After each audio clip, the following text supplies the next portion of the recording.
that instead of paying $6 or $7 or $8 a bushel for seed, we're paying in the $50 to $60 a bushel for the seed.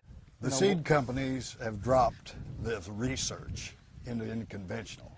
They're holding this. So it's availability of non-GM seeds. Right, right. Is the crucial factor here. That is right. That is right. What would you recommend to me as a UK farmer and to other European farmers? Should we go down the route of genetically modified crops, or is it something you think we should avoid doing?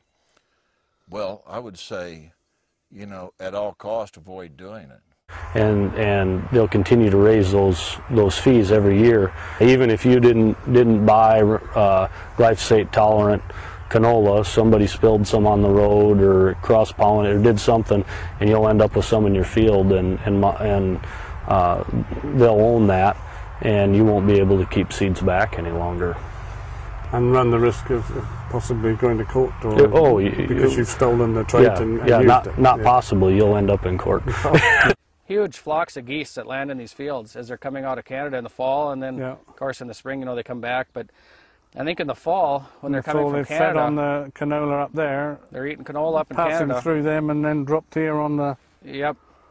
There's nothing that kills this out of sugar beets, and so I called Monsanto and asked them what I could do about it. They told me hand labor was the only way to get rid of it. One plant can have hundreds of thousands of seeds on it, and if that goes to seed, then we'll be dealing with it much sooner, and it'll be a much bigger problem. You probably don't know about this yet over in Europe, but Monsanto actually was granted a patent on tank mixing. It's just the process of mixing chemicals together. They know that we're going to have these problems, and they know it's going to take tank mixes of other chemicals with Roundup to control this sort of a problem. And also, of course, you know, our weeds are becoming resistant to Roundup, so we're having to tank mix other chemicals in to control those problem weeds. We've just relied too heavily on Roundup is what's happened, and everybody's been using it in every crop, and the weeds are really quickly adapting and becoming immune. In North Dakota, we had a whole coexistence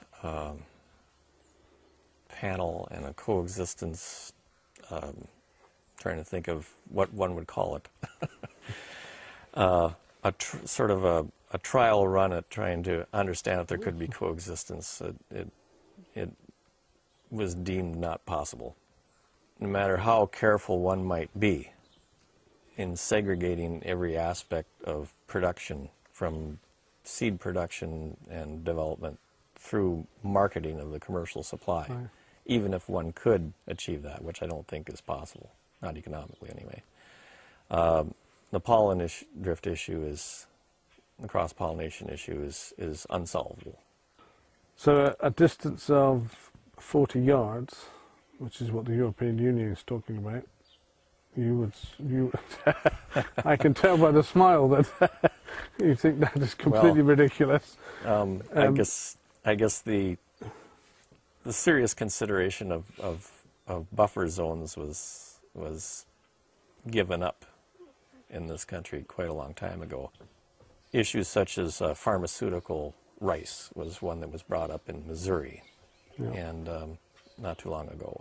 And the company that was contemplating the field tests of that moved it from Missouri 1,000 miles to North Carolina, where no rice would be grown for several hundreds of miles. So that is the type of distances that we're talking now.